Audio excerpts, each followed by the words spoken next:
नमस्कार। स्पॉटलाइट हरियाणा के एक और एपिसोड में आपका स्वागत है। मैं हूं वैशाली चौधरी और इस बार फिर स्पेशल खबरों के साथ, हफ्ते की स्पेशल खबरों के साथ मैं हाजिर हूं।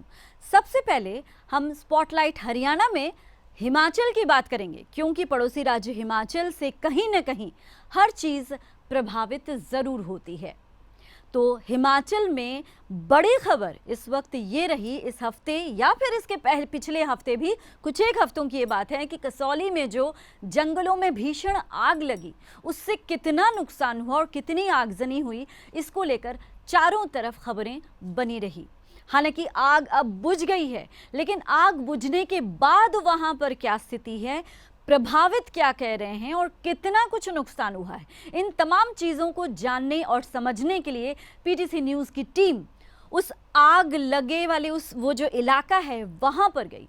वहाँ पर जाकर हमने जांचा कि कितना नुकसान हुआ है, किस तरह का नुकसान हुआ है और अभी भी क्या कुछ वहाँ पे दिख रहा है। देखिए ये खास रिपोर्ट।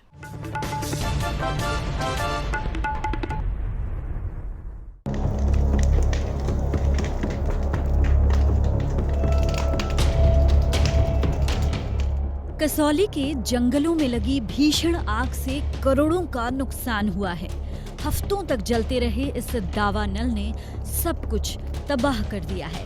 क्या पेड़ पौधे, क्या जानवर, क्या इंसान, सभी इससे बुरी तरह प्रभावित हुए हैं। अप्रैल के आखिरी हफ्ते में लगी आग का असर 1 महीने बाद भी जहां तहां देखा जा सकता है।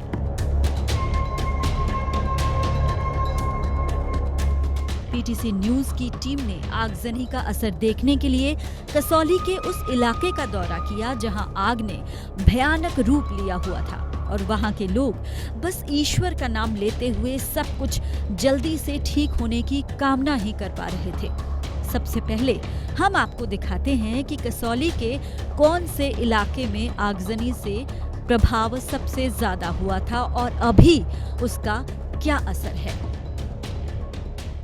हम कसौली के इस वक्त उस जगह पे खड़े हैं जहां आज से कुछ दिन पहले भयानक आग लगी हुई थी। मतलब इतनी जबरदस्त आग थी कि लोग देख के भी कहीं न कहीं डर रहे थे, भयभीत हो जा रहे थे। इस इलाके के पास से गुजरना मुश्किल हो रहा था। अपने कैमरामैन बनी चौहान जी से मैं कहूंगी कि वो दिखाएं पैन करके। वो देखिए, अगर आप देख सकते हैं वहां पर, अगर क्लोजअप करके हम देखें, धुआं जो है वो अभी भी निकल रहा है। आग बुझ चुकी है, लेकिन उसके निशान जो हैं वो जगह जगह आपको देखने को मिल जाएंगे। और हमारी कोशिश यही है, इस जगह को दिखाने का मकसद जो है हमारा यही है कि एक छोटी सी चिंगारी इस तरह के जो बड़े बड़े जंगल हैं, ख़ास तौर पर पहाड़ में जो ये जंगल है, किस तरह से नुकसान पहुंचाते हैं। लाखों रुपए का नुकसान, पता नहीं कितने जानवर मर गए होंगे इस जंगल की आग में। कितने पेड़ देखिए, आप देखिए, सारा काला हुआ पड़ा है और जगह जगह राख, जगह जगह ऐसे उसके निशान जो हैं आगजनी के। वो जो भयानक आग लगी थी, मेरे चारों तरफ उस आगजनी के निशान आपको मिल जाएंगे। लकड़ियां जली हुई मिल जाएंगी, जगह जगह पेड़ सफ़ेद हुए पड़े हैं, पत्तियां बिल्कुल मुरझाई हुई, जली हुई पत्तियां जो है मेरे सामने यहाँ पे दिख रही हैं। ऐसे पता नहीं आप कैमरे की नज़र से जितना देख पा रहे हैं, वो हम यहाँ पे खड़े होके उससे कहीं ज़्यादा इस भयावहता को महसूस कर पा रहे हैं कि कितनी भयानक आग जो है वहाँ पर इस इलाके में लगी हो। तो देखा आपने, वो जलती हुई लकड़ियाँ और वो जलते हुए पेड़ अभी भी अपने निशान छोड़े हुए हैं। छोटे छोटे पौधे जो इस इलाके की खूबसूरती में 4 चांद लगाते होंगे, वो अब गायब हो चुके हैं। आप देखकर उदास हो जाते हैं। वो पहाड़ों की हरी भरी खूबसूरती अब मटमैली सी हो चुकी है। पेड़ और उनकी चट्टानें अब पूरी तरह से काले रंग की दिखाई देने लगी हैं। आप जहां तक नजर दौड़ाएं, बस तबाही ही तबाही नजर आती है। ये वो इलाका है जहां से गुजरें तो प्राकृतिक सुंदरता आपको मंत्रमुग्ध कर दिया करती थी। जब जंगल में और ख़ास तौर पर इस तरह के जंगलों में, आप पीछे तस्वीरें भी देख रहे हैं, जब इस तरह की जंगलों में आग लगती है तो आप समझ सकते हैं कि इनको बुझाना भी सेना के लिए कितना बड़ा चुनौती साबित हुआ होगा, क्योंकि इतने ऊपरी, ये तो नीचे का एरिया हम आपको दिखा रहे हैं और ये आग जो है वो ऊपर पहाड़ का जो इलाका है, हनुमान चोटी, यहाँ के लोकल लोगों ने हमें बताया कि हनुमान चोटी जो मंकी टॉप है, उस मंकी टॉप पे चढ़ के अभी वो जहाँ वहाँ प्रवेश भारतीय सेना की तरफ से मना कर दिया गया है। नॉर्मल पब्लिक के लिए भी मना हो चुका है। फिलहाल हमने देखा वहाँ गेट बंद है। बहरहाल, तो जो यहाँ के लोग कह रहे हैं कि जब हम मंकी टॉप पे चढ़ते हैं तो मंकी टॉप के छत से वो जो टेरेस है वहाँ से अगर हम देखें चारों तरफ तो अभी भी धुआं ही धुआं दिखेगा। तो आप समझ सकते हैं, और ये लोग ये भी कह रहे हैं कि अभी भी कुछ जगह ऐसी है जहाँ पे आग धधक रही है। छोटी छोटी हैं, लेकिन अभी भी डर जो है वो अभी भी पसरा हुआ है यहाँ के लोगों में। इस इलाके में जब धधकती हुई आग जल रही थी उस समय स्थानीय लोगों ने किस तरह का अनुभव किया और उन्हें क्या कुछ नुकसान हुआ, इस बारे में हमने कुछ स्थानीय लोगों और दुकानदारों से बात की। आइए देखते हैं उन्होंने क्या कुछ कहा। नहीं, एक दिन रही, 2 दिन मतलब दो कल दिन। से परसों रात से लगी हुई जी। हाँ। कल तक लगी, कल तक भी था धुआं वगैरह। अच्छा, कल तक भी धुआं हाँ निकल जी, रहा हाँ जी, था? हाँ जी, हाँ जी। अच्छा। आज भी है कहीं कहीं। हाँ, नहीं, धुआं तो हाँ हम जी, भी हाँ देख जी, रहे हैं। हाँ जी। अच्छा, तो मुझे ये बताइए कि 2-3 दिन आपके अगल बगल जो है ये धुआं रहा, हाँ जी। आग रहा। तो सुबह करीबन 5:30 बजे हमें पता लगा। काफ़ी कुछ रहा, आर्मी के जवानों ने बहुत हेल्प की और टाइम रहते जानी नुकसान कोई नहीं हुआ, लेकिन कैफ़े पूरा जल गया। तो मैं तो खुद एक पीड़ित हूँ इस आग से। तो करीबन 20 दिन लगाने के बाद अब दोबारा हमने रीस्टार्ट किया है। सीज़न टाइम है ये। सही बात। तो सभी से यही गुजारिश है जी, देखिए कि इसमें कोई शक नहीं है, किसी के बस में नहीं है, किसी के कंट्रोल में नहीं है, लेकिन प्रिकॉशंस सभी को लेने चाहिए। ये सभी का दायित्व है, इसमें किसी को भी हम दोष नहीं देंगे। नीचे जहाँ से एक्चुअली आग शुरू हुई वो 2 दिन पहले की शाम से शुरू हो गई थी, दोपहर 2 बजे से। और लोगों को पता चलना शुरू हो गया था कि आग हो रही है, तो वहाँ के जो लोकल थे वो उसको बुझाने की कोशिश कर रहे थे। अच्छा, पहले लेकिन क्योंकि लोकल पानी की यहाँ पे बहुत ज़्यादा दिक्कत है, हर जगह कैंट बोर्ड हो चाहे जो मर्जी, यहाँ पे पानी अवेलेबल नहीं होता, पीने के लिए भी अवेलेबल नहीं होता, तो गिराने के लिए तो कहाँ से। दूर से इस तबाही को देखना और ये कहना कि वाकई बहुत दुखद है कहीं न कहीं आसान होता है, लेकिन जब तक उस प्रभावित इलाके में जाकर सच्चाई को आप देखते हैं तो कुछ पल के लिए आपको सच में यकीन नहीं होता। कुछ ऐसा ही अनुभव हमारे साथ भी हुआ। उस तबाही को कैमरे में कैद करते हुए हम भी कहीं न कहीं यही सोच रहे थे कि जिनके ऊपर ये तबाही बीती, सच्चाई तो सिर्फ वही जानते हैं। फायर फाइटर्स घायल हुए, मौतें हुई, सेना के जवान भी घायल हुए, आम लोगों की तो बात ही क्या की जाए। बहरहाल, अब कसौली के हनुमान चोटी की तरफ का गेट सुरक्षा के मद्देनजर बंद है ताकि और नुकसान न हो।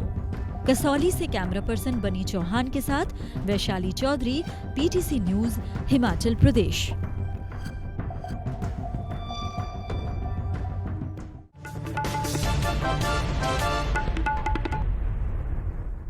रुक रहे हैं छोटे से ब्रेक के लिए। ब्रेक के बाद हमारी ये स्पेशल रिपोर्ट जारी है, बने रहिए हमारे साथ।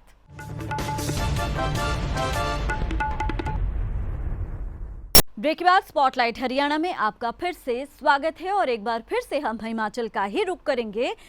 हिमाचल में नेता विपक्ष मुकेश अग्निहोत्री का दावा यह है कि सरकार, यानी हिमाचल में जो बीजेपी की सरकार है वो रिपीट नहीं करेगी, वो अब आगे नहीं आएगी। और क्या कुछ उन्होंने दावे किए और बीजेपी सरकार पर किस तरह के आरोप उन्होंने लगाए, इन तमाम मुद्दों पर हमारे संवाददाता अभिषेक तक्षक ने मुकेश अग्निहोत्री से खास बातचीत की।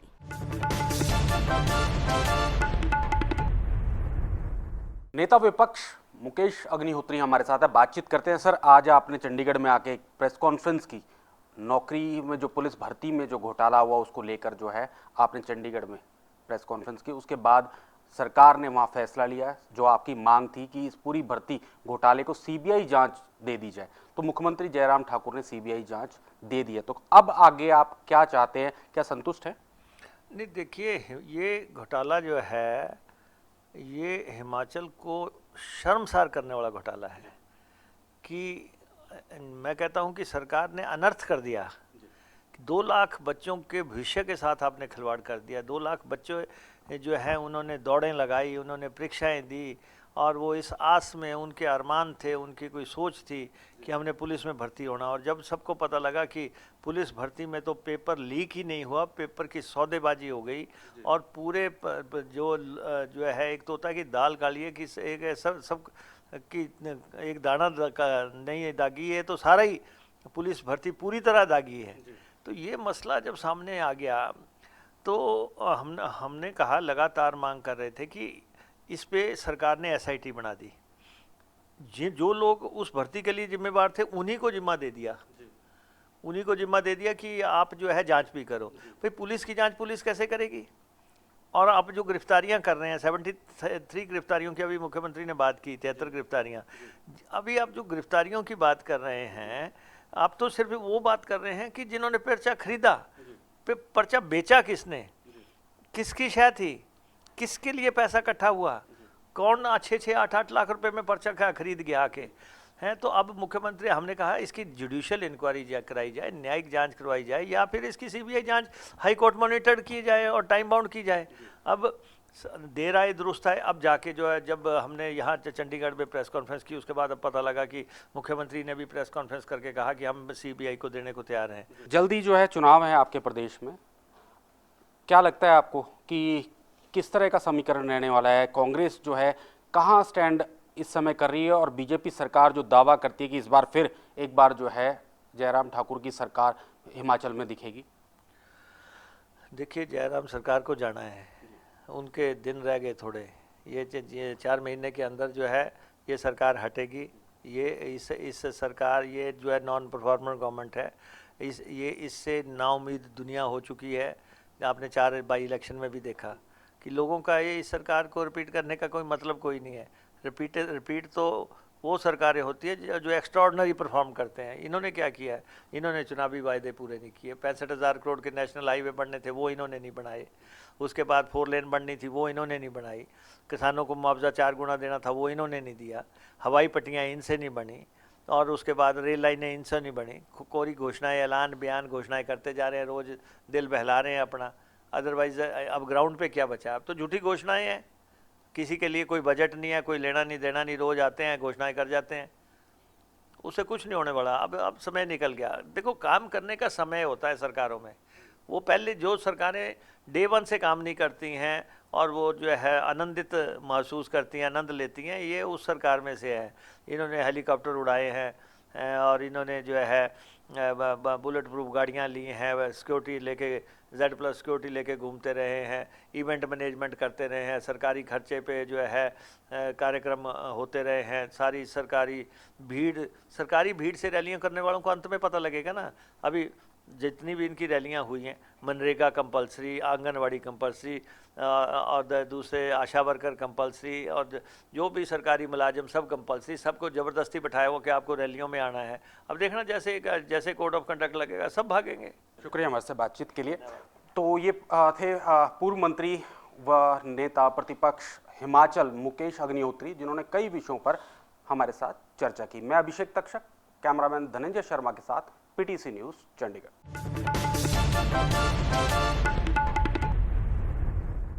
रुक रहे एक और छोटे से ब्रेक के लिए, बने रहिए हमारे साथ।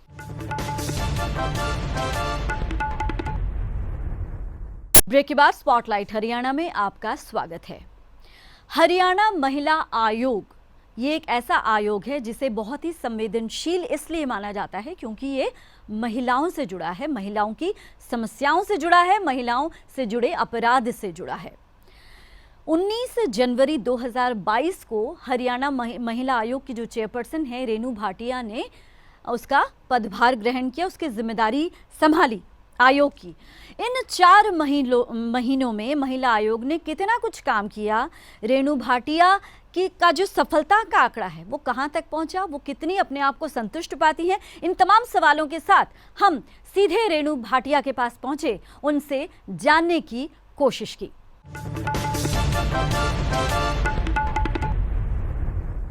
रेणु जी, बहुत बहुत स्वागत है PTC न्यूज़ में। Thank you Vishali. रेणु जी, आपने 19 जनवरी 2022 को महिला आयोग के चेयरपर्सन का पदभार ग्रहण किया। अच्छा, एक सबसे पहले तो एक मोटा मोटा जवाब मुझे इस पर चाहिए कि 19 जनवरी से लेके अब तक अपने आप को आप कहाँ पा रही हैं? इसके लिए मैं परमात्मा का शुक्रिया अदा करूंगी, सरकार का शुक्रिया अदा करूंगी जिन्होंने मुझ पर विश्वास किया, क्योंकि जब महिलाओं की बात आती है तो एकदम से एक अलग सा थॉट प्रोसेस स्टार्ट हो जाता है कि बहुत इम्पोर्टेंट, बहुत सेंसिटिव, जैसे आपने कहा, महकमा भी है और सॉल्यूशंस ढूंढने का तरीका भी। तो मुझे ऐसे लगता है इन 4 महीनों में मैंने बहुत कुछ एक्सपीरियंस किया, और जो मेरा प्रैक्टिकल 3-3.5 साल का एज अ मेंबर एक्सपीरियंस रहा, जो मैंने NCW की अपनी चेयरपर्सन मैम से भी सीखा पिछले 3-4 सालों में, वो बहुत काम आया। क्योंकि बिल्कुल महिलाओं की छोटी छोटी बारीक प्रॉब्लम्स को कैसे सॉल्व करना है, जो वर्षों से अटकी हुई थी या जो कोई महिलाएं अपनी बात रख नहीं पाती थी कहाँ, तो उन चीज़ों को सॉल्व करने का जो ये 3-4 महीने में मौका मिला, उसके लिए कभी कभी मुझे ऐसा लगता है कि सेवा करने का सही स्थान मुझे मिला है। तो आप मुझे ये बताइए, जैसे आपने कहा कि सेवा करने का मौका मिला है, तो क्या आपको कभी किसी केस में ऐसा महसूस हुआ कि शुक्र है मैं हूँ यहाँ पे और मैं इन चीज़ों को शायद बेहतर तरीके से समझ पा रही हूँ?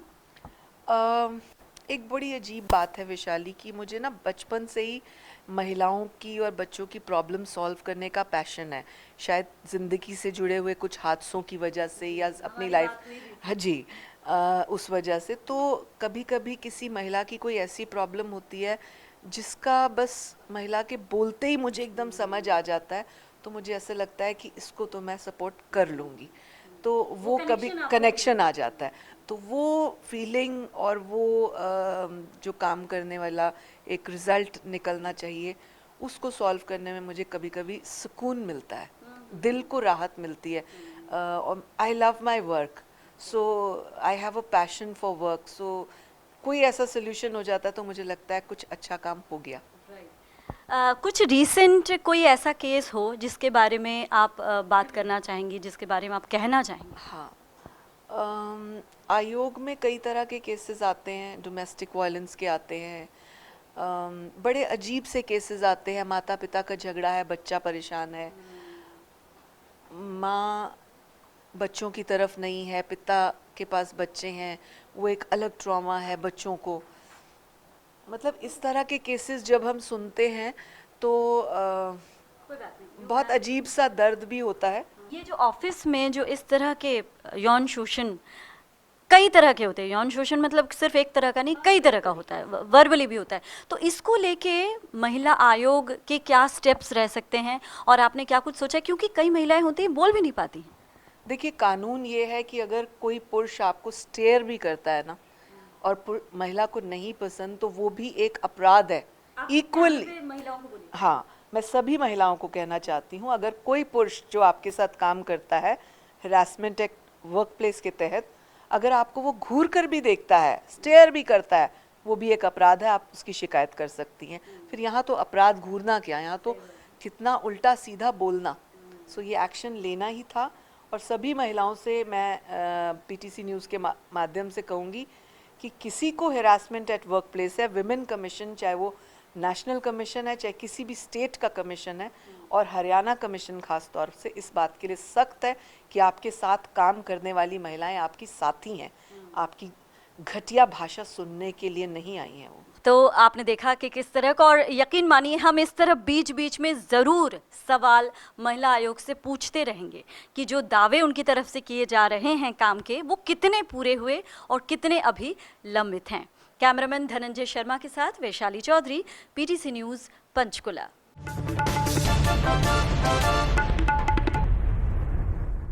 और इसी के साथ स्पॉटलाइट हरियाणा में फिलहाल इतना ही। अगले हफ्ते कुछ और ऐसे अहम मुद्दों के साथ आपके सामने हाजिर होंगे। इजाजत दीजिए, नमस्कार।